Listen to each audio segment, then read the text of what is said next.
في لازمي والله انت ابشر بالسعد، ثنتين اما في المصايب والشعر، ان كان ما سخرته ماني فهد من قوم الرجال فيهم عن عشر للمونتاج.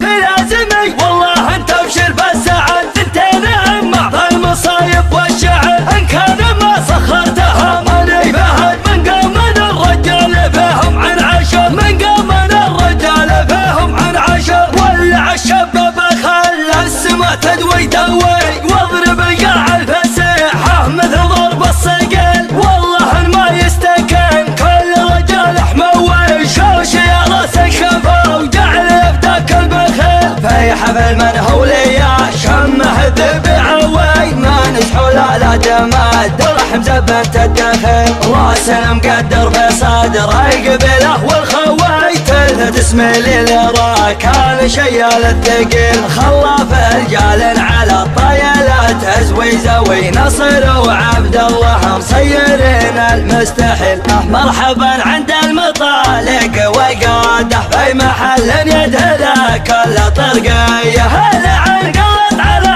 لسانه عباده مثل ما يستقبل الله عصريه، شاعم ضوى على طبخة قناده، والمقادع مليت امر الحساويه، والصحون مردمه بالشحم عاده، لنا ما ضيق على كل زوليه، خاصته لحمرت غايه مراده، والخساير في المواجب مكفيه. لا تقعد عمامه يا ربعي فوق احد، راح اعقب اللي ما يشوش من السطح، والتاريخ بلسانه شهد عن معجزات مدري والله وش كثر. صغيرنا لا قام قعد له بلد، كبرنا في مسجده طول العمر. في لازمي والله انت ابشر بالسعد، ثنتين اما في المصايب والشعر، ان كان ما سخرتها ماني فهد من قوم الرجال فيهم من عشر. في لازمي والله انت ابشر بالسعد، ثنتين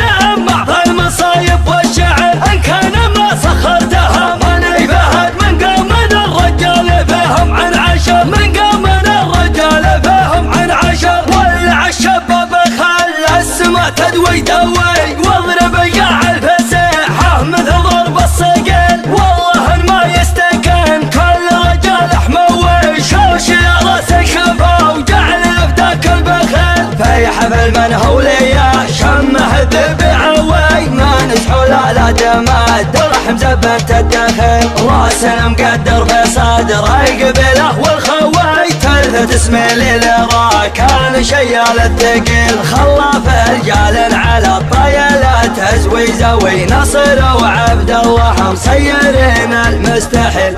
مرحبا عند المطالق وقاده في محل يدهله كل طرقيه، هلا عن قلت على لسانه عباده مثل ما يستقبل الله عصريه، شاعم ضوى على طبخة قناده، والمقادع مليت امر الحساويه، والصحون مردمه بالشحم عاده، لنا ما ضيق على كل زوليه، خاصته لحمرت غايه مراده، والخساير في المواجب مكفيه. لا تقعد عمامه يا ربعي فوق احد، راح اعقب اللي ما يشوش من السطح، والتاريخ بلسانه شهد عن معجزات مدري والله وش كثر. صغيرنا لا قام قعد له بلد، كبرنا في مسجده طول العمر. في لازمي والله انت ابشر بالسعد، ثنتين اما في المصايب والشعر، ان كان ما سخرتها ماني فهد من قوم الرجال فيهم من عشر.